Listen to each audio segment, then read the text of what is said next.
আসসালামু আলাইকুম। দুপুরের শীর্ষ সংবাদে স্বাগত জানাচ্ছি আমি খাদিজাতুল বিথি। দেশের অর্থনীতিকে 3 ধাপে সাজাতে চায় সরকার, প্রধানমন্ত্রী।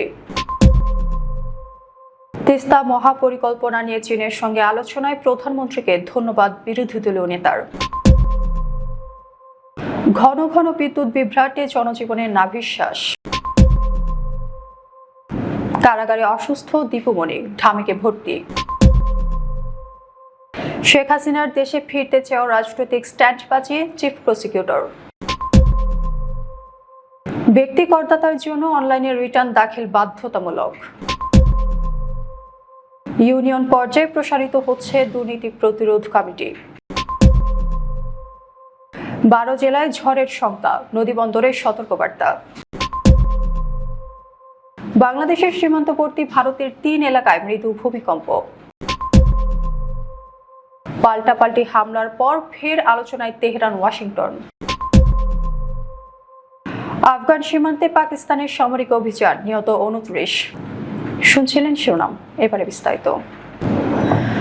বর্তমান সরকার দেশের অর্থনীতিকে পুনরুদ্ধার, উত্তরণ ও পুনর্গঠন এই 3 ধাপে সাজাতে চায় বলে জানিয়েছেন প্রধানমন্ত্রী তারেক রহমান। সোমবার ত্রয়োদশ জাতীয় সংসদের দ্বিতীয় অধিবেশনে বক্তব্যকালে একথা জানান তিনি। প্রধানমন্ত্রী বলেন, এই সংসদে সরকার ও বিরোধী দলের মধ্যে কিছু বিষয়ে ঐকমত্য ও কিছু বিষয়ে দ্বিমত থাকলেও জনগণের মধ্যে আমরা আশার সঞ্চার করতে পেরেছি। যদিও আমরা সংসদে যতটা ভবিষ্যৎ নিয়ে কথা বলেছি, এর চেয়ে বেশি অতীত নিয়ে কথা বলেছে, তবে জনগণ চায় আমরা যেন ভবিষ্যৎ নিয়ে কথা বলি। এবারের বাজেটকে জীবন বান্ধব উল্লেখ করে তিনি বলেন, আমরা চেষ্টা করেছি বাজেট দিয়ে পিছিয়ে পড়া মানুষকে কিছুটা স্বস্তি দিতে। নিত্য প্রয়োজনীয় 61টি পণ্যের শুল্ক প্রত্যাহার করা হয়েছে। ফলে অন্য বছরগুলোর মতো এবছর বাজেটের আগে পরে নিত্য পণ্যের দাম বাড়েনি। আমরা কিছুটা হলেও জনগণকে স্বস্তি দিতে পেরেছি। তিস্তা মহাপরিকল্পনা বাস্তবায়ন নিয়ে চীনের সঙ্গে আলোচনা করায় প্রধানমন্ত্রী তারেক রহমানকে ধন্যবাদ জানিয়েছেন জাতীয় সংসদের বিরোধী দলীয় নেতা ও জামায়াতে ইসলামীর আমির ডাক্তার শফিকুর রহমান। তিনি দ্রুত এই মহাপরিকল্পনার বাস্তবায়ন শুরুর আশা প্রকাশ করেন। সোমবার ত্রয়োদশ জাতীয় সংসদের বাজেটের উপর আলোচনায় অংশ নিয়ে তিনি একথা বলেন। ডক্টর শফিকুর রহমান বলেন, এই সংসদ মজলুম মানুষের সংসদ, তাই এমন কোনো আচরণ করা উচিত না যাতে দেশের সাধারণ মানুষ কষ্ট পায়। তিনি সরকারি দলের প্রতি বিরোধী দলকে সম্মান করার আহ্বান জানান। একই সঙ্গে বিরোধী দলেরও যৌক্তিক বিষয়ে সরকারকে সহযোগিতা করার মানসিকতা থাকা প্রয়োজন বলে মন্তব্য করেন। তিনি বলেন, অতীতে জাতীয় সংসদ ব্যক্তি তোষামোদের সংস্কৃতিকে অভ্যস্ত ছিল।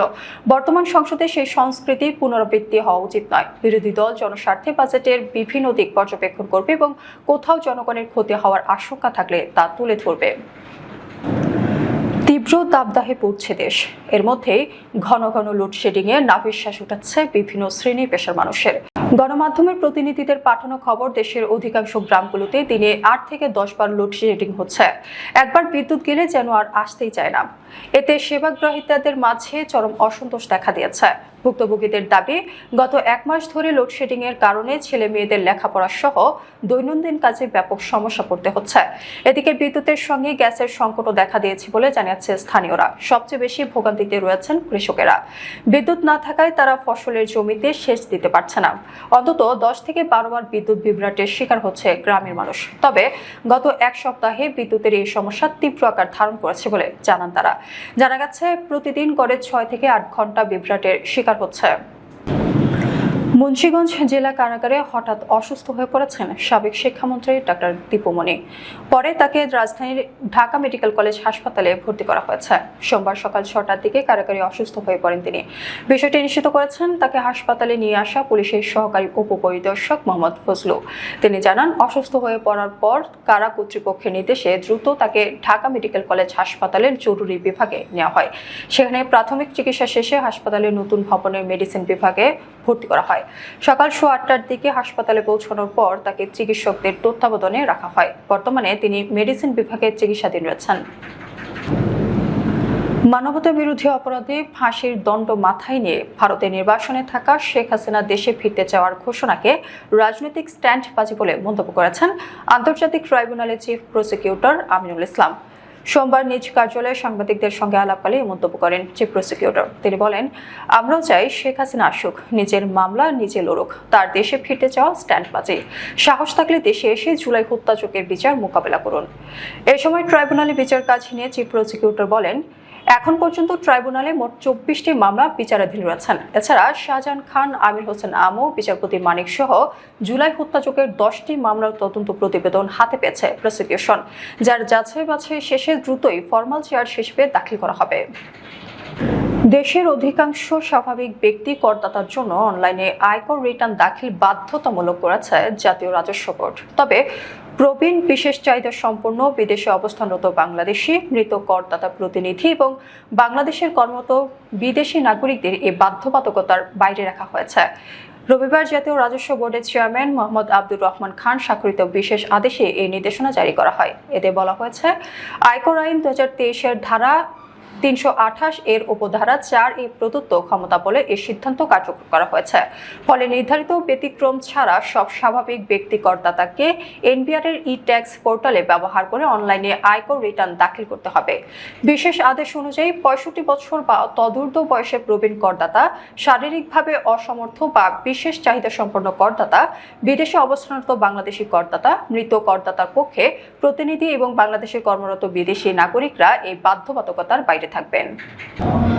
দুর্নীতি বিরোধী সচেতনতা বৃদ্ধি এবং সামাজিক প্রতিরোধ জোরদারে এবার ইউনিয়ন পর্যায়ে প্রসারিত হচ্ছে দুর্নীতি প্রতিরোধ কমিটি। 2026-27 অর্থবছরের প্রস্তাবিত বাজেটে দুর্নীতি দমন কমিশনের কার্যক্রমে নতুন এ কর্মসূচি যুক্ত করা হয়েছে। সংশ্লিষ্টরা জানিয়েছেন, দেশে বর্তমানে মহানগর, জেলা, উপজেলা পর্যায়ে দুর্নীতি প্রতিরোধ কমিটি কার্যক্রম পরিচালনা করছে। সিদ্ধান্ত অনুযায়ী নতুন অর্থবছর থেকে এই কার্যক্রম ইউনিয়ন পর্যায়ে সম্প্রসারণের উদ্যোগ নেওয়া হয়েছে। ফলে দেশের প্রান্তিক পর্যায়ে দুর্নীতি প্রতিরোধ কমিটি গঠিত হলে দুর্নীতি বিরোধী কার্যক্রম আরও বিস্তৃত হবে বলে আশা করা হচ্ছে। দুদক ও দুর্নীতি বিরোধী সংগঠনের নেতারা মনে করছেন, ইউনিয়ন পর্যায়ে দুর্নীতি বিরোধী কমিটি গঠিত হলে স্থানীয় জনগণের এই কর্মসূচিতে অংশগ্রহণ বাড়বে। একই সঙ্গে দুর্নীতির বিরুদ্ধে জনসচেতনতা ও সামাজিক প্রতিরোধ আরও শক্তিশালী হবে। পাশাপাশি সততা, নৈতিকতা ও সুশাসনের সংস্কৃতি গড়ে তুলতে এই উদ্যোগ গুরুত্বপূর্ণ ভূমিকা রাখবে। দেশের 12 জেলায় সন্ধ্যার মধ্যে ঝোড়ো হাওয়া সহ বজ্র বৃষ্টি হতে পারে। ঘন্টায় সর্বোচ্চ 60 কিলোমিটার বেগে এই ঝড় হওয়ার আশঙ্কা করছে আবহাওয়া অধিদপ্তর। এজন্য সংশ্লিষ্ট এলাকার নদীবন্দরগুলোকে সতর্কবার্তা দিয়েছে সংস্থাটি।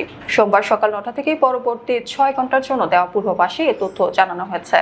এতে বলা হয়েছে, রংপুর, দিনাজপুর, রাজশাহী, বগুড়া, ময়মনসিংহ, বরিশাল, পটুয়াখালী, কুমিল্লা, নোয়াখালী, চট্টগ্রাম, কক্সবাজার ও সিলেট অঞ্চলের ওপর দিয়ে দক্ষিণ পূর্ব দিক থেকে ঘন্টায় 45 থেকে 60 কিলোমিটার বেগে অস্থায়ীভাবে দমকা বা ঝোড়ো হাওয়া সহ বৃষ্টি বা বজ্রবৃষ্টি হতে পারে।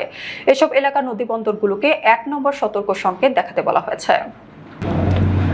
বাংলাদেশের সীমান্তবর্তী ভারতের উত্তর পূর্বাঞ্চলীয় 3 রাজ্যে সোমবার ভোরে মৃদু ভূমিকম্প অনুভূত হয়েছে। ভোর 4টা থেকে 5টার মধ্যে 1 ঘন্টার ব্যবধানে ভারতের মণিপুর, অরুণাচল প্রদেশ এবং বাংলাদেশের একদম কাছের রাজ্য মেঘালয়ে এই ভূকম্পনগুলো হয়। ভারতের জাতীয় ভূকম্পন বিদ্যা কেন্দ্রের তথ্য অনুযায়ী বাংলাদেশ সময় ভোর 4টা 13 মিনিটে মণিপুরের কাংপোকপে এলাকায় প্রথম ভূমিকম্পটি আঘাত হানে। রিক্টার স্কেলে এর মাত্রা ছিল 3.5। এর উৎপত্তিস্থল ছিল ভূপৃষ্ঠ থেকে 59 কিলোমিটার গভীরে। এর ঠিক 5 মিনিট পর ভোর 4টা 18 মিনিটে অরুণাচল প্রদেশ ও ভুটানের সীমান্তবর্তী এলাকায় দ্বিতীয় ভূমিকম্পটি অনুভূত হয়। 3 মাত্রার এই ভূমিকম্পটির কেন্দ্র ছিল ভূপৃষ্ঠের মাত্র 7 কিলোমিটার গভীরে। ভোর 5টা 5 মিনিটে বাংলাদেশের সীমান্তবর্তী ভারতের মেঘালয় রাজ্যে তৃতীয় ভূমিকম্পটি আঘাত হানে। রাজ্যের পশ্চিম খাসি পাহাড়ে অনুভূত হওয়া এই কম্পনের মাত্রা ছিল 2.9 এবং এর কেন্দ্র ছিল ভূপৃষ্ঠ থেকে 10 কিলোমিটার গভীরে। স্বল্প মাত্রার হওয়ায় এই ভূমিকম্পগুলোতে এখন পর্যন্ত কোনো ক্ষয়ক্ষতি বা হতাহতের খবর পাওয়া যায়নি। পারস্য উপসাগরীয় অঞ্চলে চলমান উত্তেজনা ও সংঘাত থামাতে একমত হয়েছে ইরান ও যুক্তরাষ্ট্র। হরমুজ প্রণালী নিয়ে সৃষ্ট বিরোধ নিরসনে পুনরায় আলোচনা শুরুর সিদ্ধান্ত নিয়েছে দেশ দুটি। রবিবার মার্কিন এক ঊর্ধ্বতন কর্মকর্তার বরাত দিয়ে আন্তর্জাতিক সংবাদ মাধ্যম এই তথ্য জানিয়েছেন। এর মাধ্যমে গত কয়েকদিনের ধারাবাহিক হামলা ও পাল্টা হামলায় ভেঙে পড়া অন্তর্বর্তীকালীন শান্তি চুক্তিটি পুনর্জীবিত হওয়ার আশা তৈরি হয়েছে। নাম প্রকাশে অনিচ্ছুক ওই মার্কিন কর্মকর্তা জানিয়েছেন, 17 জুন স্বাক্ষরিত 14 দফা সমঝোতা স্মারকের সব বিষয়ে প্রযুক্তিগত আলোচনা চালিয়ে যেতে উভয় পক্ষ সম্মত হয়েছে। আপাতত উভয় দেশই সামরিক কার্যক্রম থেকে সরে দাঁড়াবে এবং জাহাজ চলাচলের পথ উন্মুক্ত থাকবে। অক্সিওসের প্রতিবেদন অনুযায়ী আগামী মঙ্গলবার কাতারে এই আলোচনা পুনরায় শুরু হওয়ার কথা রয়েছে। আফগানিস্তান সীমান্তবর্তী এলাকায় সুনির্দিষ্ট গোয়েন্দা তথ্যের ভিত্তিতে পরিচালিত এক সামরিক অভিযানে 29 জন জঙ্গি নিহত হয়েছেন বলে দাবি করেছে পাকিস্তান। সোমবার প্রকাশিত একটি প্রতিবেদনে আল জাজিরা জানিয়েছে, রোববার রাতের ওই অভিযান দেশটির চলমান অপারেশন গজব লিল হক এর অংশ বলে জানিয়েছে দেশটির সরকার। পাকিস্তানের দাবি, নিহতরা সবাই নিষিদ্ধ জঙ্গি সংগঠন তেহরিক ই তালেবান পাকিস্তান ও এর সহযোগী গোষ্ঠী জামাতুল আহরারের সদস্য। পাকিস্তানের তথ্যমন্ত্রী আতাউল্লাহ তারার সামাজিক যোগাযোগ মাধ্যম এক্সে দেওয়া এক পোস্টে বলেন, খাইবার পাখতুনখোয়া, বেলুচিস্তান ও সিন্ধু প্রদেশে সাম্প্রতিক জঙ্গি হামলার জবাব হিসেবে নিরাপত্তা বাহিনী এই অভিযান পরিচালনা করেছে। সীমান্তবর্তী বাজাউর এলাকায় টিটিপি ও জামাতুল আহরারের ঘাঁটিকে লক্ষ্য করে অভিযান চালানো হয়। এতে টিটিপির শীর্ষ পর্যায় কমান্ডার খান ফারোশ আকা জাবালও নিহত হয়েছেন। আমাদের পরবর্তী রাতের সংবাদ দেখার আমন্ত্রণ জানিয়ে এখনকার মতো বিদায় নিচ্ছি। দর্শক, ভিডিওটি শেষ পর্যন্ত দেখার জন্য আপনাকে অসংখ্য ধন্যবাদ। নিত্য নতুন সংবাদ পেতে আমাদের ইউটিউব চ্যানেল সাবস্ক্রাইব করুন ও নিয়মিত নোটিফিকেশন পেতে বেল বাটনটি ক্লিক করুন এবং আমাদের ফেসবুক পেজটি লাইক করুন। এছাড়াও আমাদের ভিডিওতে লাইক দিয়ে শেয়ার করুন। আল্লাহ হাফেজ।